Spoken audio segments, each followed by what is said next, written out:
Former Fox News host Tucker Carlson could reportedly be in talks to interview Russian President Vladimir Putin.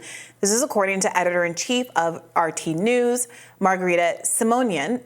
She said during a talk show Sunday that Carlson is, quote, strongly requesting an interview with Vladimir Putin. It would be great if someone notifies the president about this. Now, during an episode of the Full Send podcast from this March, Tucker Carlson himself claimed that he was trying to interview Putin starting during the summer before the war in Ukraine began. I'm not hiding anything, but I was definitely hiding my plan to go interview Putin just because it's an interview. So how did that happen? Business. How do you know the NSA broke into your signal? Because they admitted it. Really? Oh, yeah. Like, can you tell us about that? Like, how did you find out? I got a call from somebody in Washington who would know, just trust me, so I went up there for another reason, but this person said, you know, are you going to come to Washington anytime soon? This was a year and a half ago, and I was like, yeah, actually, I'm going to be up in a week. Meet me Sunday morning. So weird. Like, who does that? Just text me. You know what I mean? Just text me. No. So I go, and this person's like, and this is someone who would know. Are you planning a trip to go see Putin? This was the summer before the war started. And I was like, how would you know that? I haven't told anybody. I mean, anybody. Not my brother, not my wife, nobody. And just because, you know, it's one of a million things you're working on. But that was one of them. I want to go interview. Why wouldn't I want to interview Putin? And here's some more from that interview. How would you know that? Because NSA pulled your text with this other person you were texting. How did you know that? And so I was intimidated. I'm embarrassed to admit, but I was completely freaked out by it. I called a U.S. senator who I know, not that well, but it seems like a trustworthy person. And I told him the story. I said, I just want to tell you this. And then I went on TV on Monday and I'm like, this happened. And so they had, you know, in Congress asked NSA, and NSA is like, yes, we did this, but for good reason. What would be a good reason to read my, you know, what? But the head of NSA, it's fine. It gets, because everyone's in on it. Republicans and Democrats are all in on it. And by it, I mean the assumption that there's no privacy whatsoever, that they have a right to know everything you're saying and thinking. I love to hear that bipartisan criticism of the deep state and an advocacy for a right to privacy. Yes, the NSA's routine spying and surveillance of American citizens is loathsome. Who was it? James Clapper, who lied about it in front of Congress. Obvious that he lied, and he was never held accountable for that. This is kind of a side matter, but yeah. So it's interesting that Tucker explained that the NSA was looking at his messages. I'm sure the news that he's trying to interview Putin, if he ever does actually interview Putin, will be greeted with, look at this Putin puppet, look at this, anti-American, how dare he, misinformation, et cetera, propaganda from the usual suspects. Of course, there's, a long, it's not an endorsement necessarily of the person to interview them. We'll critique the interview if we think it's too friendly, as we critiqued his interview with Tate. Sure. In particular is what I was thinking. But it's not wrong to do that. There's a long history of American journalists going to foreign countries to interview dictatorial type people. I remember when the president of Iran came to America, came to Columbia University, and was interviewed by Lee Bollinger. He was asked about, his stance on human rights and LGBT rights. He said there's no gay people in Iran. The campus thought that was pretty funny. So it's totally fine to do these interviews. It, in fact, is the work of journalism.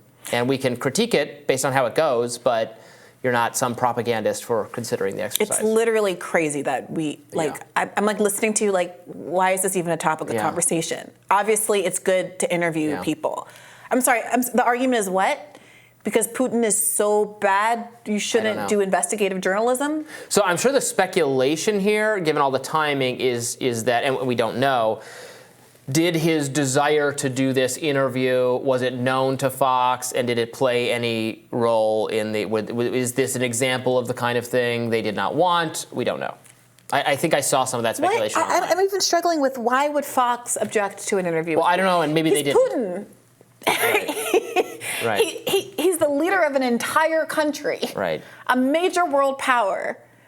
What argument against the journalistic merit of doing that interview could you possibly make? I have no idea. Now, I completely agree that there is a history of Tucker Carlson doing softball interviews that amount to not interviews, but kind of propaganda campaigns in favor of X, Y, or Z person. I think the Andrew Tate example is instructive. I think the most recent Donald Trump interview was journalism void. You learn nothing new. He let Donald Trump talk for 20 minutes about the Panama Canal, which was like vaguely entertaining. What? No, but not really we learned journalism. that Donald Trump actually thinks that Jeffrey Epstein did kill himself.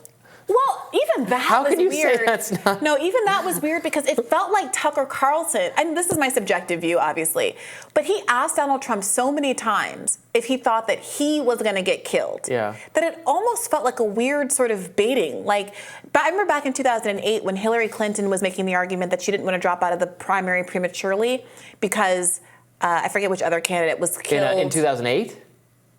Yeah. What are you not? Yeah. Okay. Yeah. That she, so and so had been killed before, and so she should stay in just in case, like Barack Obama gets murdered. Oh. And there was obviously so much. She was trying to inject. Yes, the argument was there. she was exactly trying to put a mark on his back as the first black potential president, and he did get a disproportionate amount of threats against him during his time in office.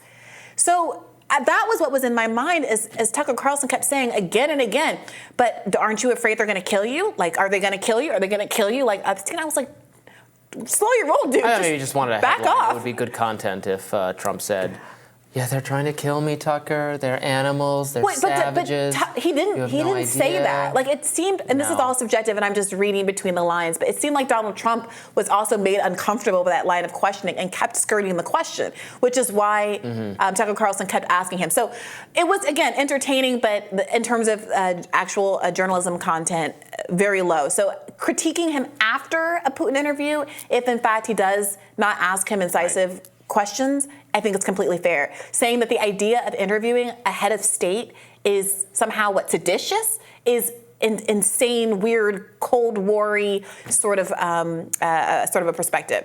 Now, in a new episode of his show, Carlson asked the Prime Minister of Hungary, Viktor Orban, what he would do about the war in Ukraine if he were in charge of NATO. Let's watch. If you were in charge of NATO, if you were, say, Joe Biden, what would your next move be in the war in Ukraine? What would you do? Peace immediately. Call back Trump. That's the only way out. Call back Trump. Call back Trump. Because you can criticize him for many reasons. I understand all the discussion, but the best foreign policy of the recent several decades belonged to him.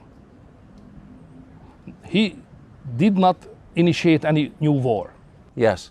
He treated nicely the North Koreans and Russia, even the Chinese. He delivered a policy which was the best one for Middle East, Abraham Accords. Yes. So that was a very good foreign policy. He's criticized that he's not educated enough to understand the world. But this is not the case. Facts count, and his foreign policy was the best one for the world in the last several decades I have seen. And if he would have been the president at the moment of the Russian invasion started, no, it would be not possible to do that by the Russians. So Trump is the man who can save the Western world and probably the human beings in the globe as well. That's my personal conviction. Yeah, in response to this clip, journalist Glenn Greenwald tweeted, I realize, of course, that both of the figures involved here are Hitlers, but I really encourage everyone to watch the first 15 minutes where the war in Ukraine is discussed.